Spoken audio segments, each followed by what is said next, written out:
Hello, my dear student. You are most welcome in the channel and academic point situated in the street joining Dam Road to Bhona Road, Ataras Basi. You are most, I am fine and hope you all are doing well. हाँ तो भैया मोरे हम लोग discuss कर रहे थे mathematical tool पर चर्चा कर रहे थे।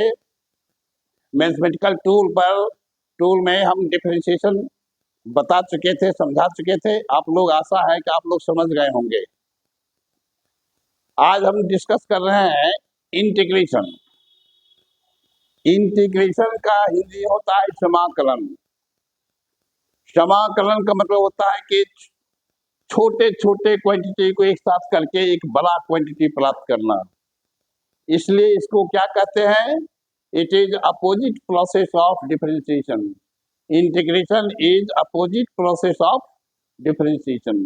डिफरेंशिएशन में क्या करते थे? बड़ा क्वांटिटी किस छोटी क्वांटिटी से मिलने से बना हुआ है उसको निकालते थे। मतलब कि बड़ा क्वांटिटी किस छोटे क्वांटिटी से मिलकर बना हुआ है उसको निकालने का प्रोसेस का नाम हो गया था कहा डिफरेंशिएशन।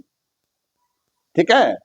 और इंटीग्रेशन का मतलब हुआ कि छोटी छोटी क्वांटिटी को मिला करके एक बड़ा क्वांटिटी प्राप्त करना, नहीं वो इंटीग्रेशन कहते हैं। जैसे यहाँ पर देखिए कि एक को हम लिख सकते हैं 0.1 प्लस 0.1 प्लस 0.1, इस तरह से 10 बार लिखेंगे, 10 टाइम लिखेंगे तो ये हो जाएगा 1, नहीं तो ये 0.1 क्या है? 1 से छोटा है। 1 का इसको पार्ट कह सकते हैं। 1 का एक सेगमेंट है 0.1। ऐसा ऐसा 10 सेगमेंट को जोड़ेंगे तो 0.1 होगा। ठीक है। इससे भी छोटा सेगमेंट ले सकते हैं तो 0.01 प्लस 0.01 प्लस 0.01, ये कहाँ तक लिखेंगे? अप टू 100 टर्म तक लिखेंगे तब ये 1 होगा। तो मतलब ये छोटा छोटा क्वांटिटी को मिला जोड़ते हैं तो हमको एक बिगर क्वांटिटी प्राप्त होता है। यही हो गया इंटीग्रेशन। ठीक है। जैसे मान लीजिए कि x एक बड़ा क्वांटिटी है, x का छोटा पार्ट मान लीजिए dx है, तो dx प्लस dx इस तरह से लिखेंगे तो ये हो जाता है कितना? x हो जाता है। ठीक है। लेकिन यहाँ पर तो हम कहे थे 100 टर्म या 10 टाइम, इसमें तो dx का वैल्यू, इसमें तो dx कितना बार लिखेंगे? तो ये अनसर्टेन है, dx का कुछ मान होगा तब उसके अनुसार इसमें क्या कह सकते हैं, उतना टर्म तक हम कर सकते हैं। ठीक है। इसलिए इसको क्या कह सकते हैं? इसको हम कह सकते हैं कि समेशन dx बराबर होता है x, और इसी समेशन dx को हम लिखते हैं क्या? इंटीग्रेशन dx इक्वल टू हो जाता है x। यही हो गया। इसको क्या पढ़ेंगे? Integration dx equal to x हुआ। मतलब dx को इंटीग्रेट करेंगे तो हमको क्या मिलेगा? x हो गया। जैसे a plus b whole square का फॉर्मूला याद करते थे आप लोग कि a square plus 2ab plus b square होता है। उसी तरह यहाँ पर थोड़ा सा मैंने इसको थोड़ा याद रखिए कि ये होता है, इसको पढ़ते हैं हम लोग इंटीग्रेशन dx और इसका वैल्यू होता है x। मतलब जिसमें x में d लगा हुआ तो ये d हट जाता है, हो जाता है x। ठीक है। तो ये फॉर्मूला याद रखिए कि इंटीग्रेशन dx बराबर x होता है। अब आते हैं कि इंटीग्रेशन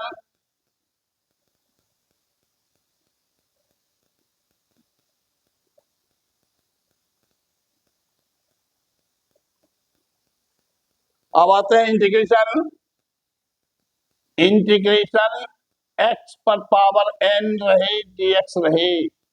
यहाँ पर बात गौर कीजिए कि केवल x नहीं रह सकता है, x जिसको इंटीग्रेट कर रहे हैं उसका डिफरेंशियल फॉर्म भी रहना चाहिए साथ में।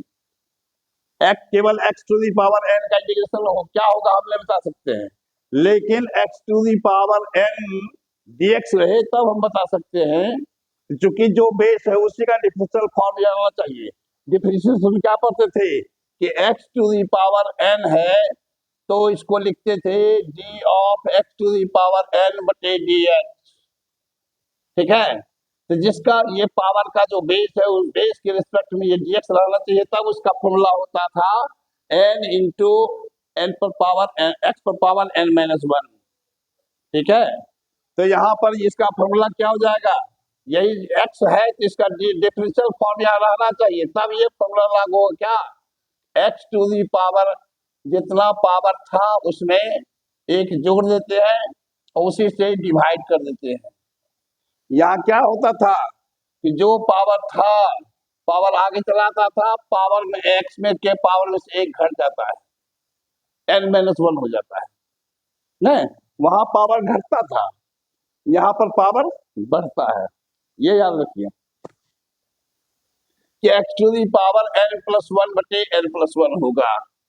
जैसे कि हम आपको बता रहे हैं कि यहाँ पर लिखा हुआ है x क्यूब dx, कहेगा इसका इंटीग्रेशन क्या होगा जी, नहीं तो क्या कहिएगा कि x पर पावर n नहीं n का मान 3 है, 3 प्लस 1 बाय 3 प्लस 1 अर्थात ये हो जाएगा x टू दी पावर 4 बटे 4।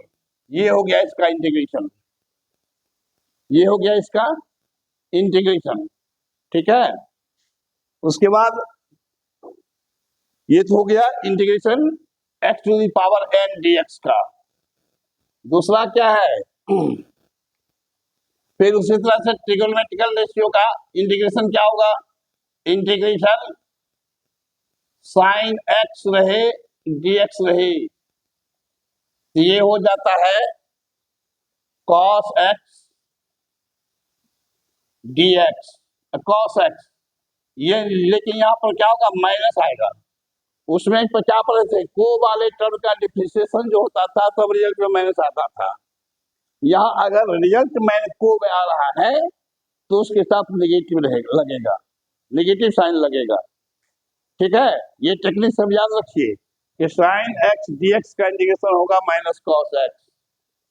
इसी तरह इंटीग्रेशन cos x dx रहे, इसका इंटीग्रेशन हो जाता है साइन x dx, ठीक है। इसमें क्या होता है, इसमें क्या होता है कि उसके बाद रहेगा यदि आपको मान लीजिए इंटीग्रेशन sec x